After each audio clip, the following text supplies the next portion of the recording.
Success Insight shares the stories of the people with passion and drive who make things happen in the world.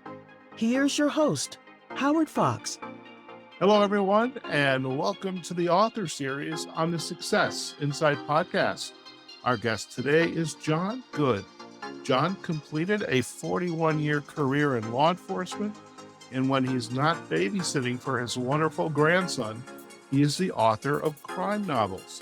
His first book, Blood on the Badge, was published in 2021, and he's currently working on the second book in the series, Blood on the Coffin. John, it's a pleasure to have you on the author series on the Success Insight podcast. Howard, pleasure to be here. Thank you for having me. Oh, fantastic. So first, 41 years in law enforcement. You got a lot of stories that you probably have collected over the years, but just for our audience, give us a little bit of flavor of your background. I mean, there's more to it than just 41 years. Tell us a little bit about your background, how you got into law enforcement, and if possible, how some of that experience kind of informed this decision to want to become a writer. Well, I graduated from high school, Gordon Technical High School in Chicago, northwest side of Chicago. Realized I couldn't play for the Bears. After last night watching that game, I think they really needed me, quite frankly. And I sat there and go, well, what's my future? And I've always had an interest at that time in police work, law enforcement specifically. So I went to the farthest school for that in the state of Illinois, which was Western Illinois University. Now, many people go, do you really need a college degree to write speeding tickets, need donuts? And I go, wait. It is the on the donut part.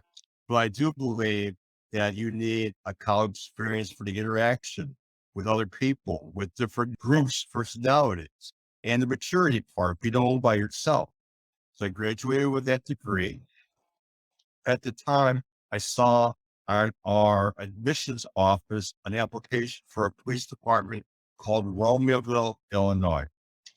Drove through Romeoville, foolishly did not spend enough time in Romeoville, didn't realize what it was like, very, very rural. And yet we're talking about late 70s, spent 4.5 years there in Romeoville. I learned to become a police officer there. And then I left Romeoville because I was married at the time, wanted to raise a family, wanted to better everyone's condition, and went out to the beautiful town of Greenfield, Illinois. Oh, yeah. If you get book number one, well, on the bed, you'll see book number one is based out of Greenfield, Illinois. There's a connection, obviously. I talked to the village manager before I left, before I started working on the book. He goes, as long as you don't mention us by name, God bless you, and we're giving you support and love.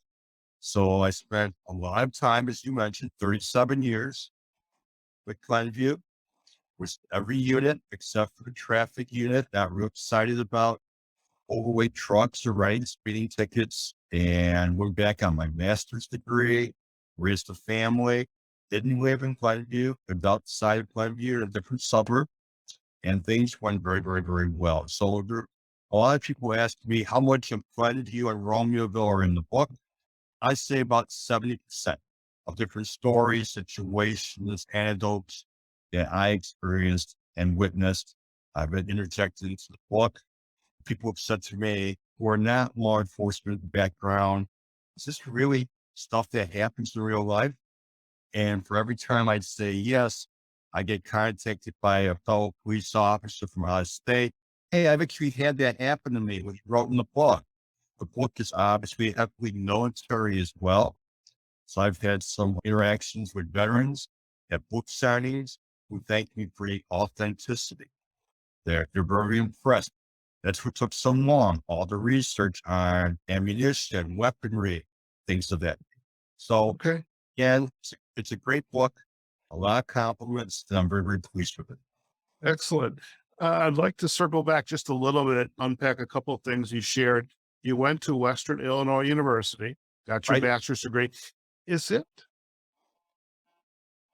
typical? I don't know if that should be the right word, of someone who is going to pursue a career in law enforcement for them to go and get some type of undergraduate degree, associate's degree? We're starting to see more and more of that, quite frankly. As I said, I got my bachelor's degree, believe it or not, down the road. In order to teach, I even got obtained. But my best time as a police officer was officer friendly, very appropriate, officer good, officer friendly. So when I was officer friendly, I was able to take courses, and during the course of it, no pun intended, obtain my master's degree in law Okay. enforcement. So with that master's degree, I spent a lot of time teaching. From 1990 to 2022, January of this year, I taught part-time as adjunct faculty. I was seeing more and more people getting their toes in the water, getting their feet wet by either gaining an associate degree or some kind of bachelor's degree for advancement, promotion, number of different things along those lines.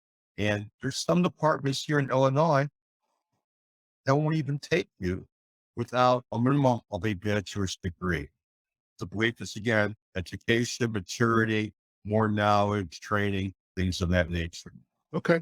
Now, your master's degree, was that also from Western Illinois University? It was, and it was one of my proudest moments, to be honest with you, to be working full time, raising Right. a family, able to obtain a master's degree. And again, it's not like, well, I mean, how hard is to get a master's degree in law enforcement administration? Any master's degree is just, again, a credit to that individual and their family for support that they've worked and able to obtain. So I'm very, Okay. very proud.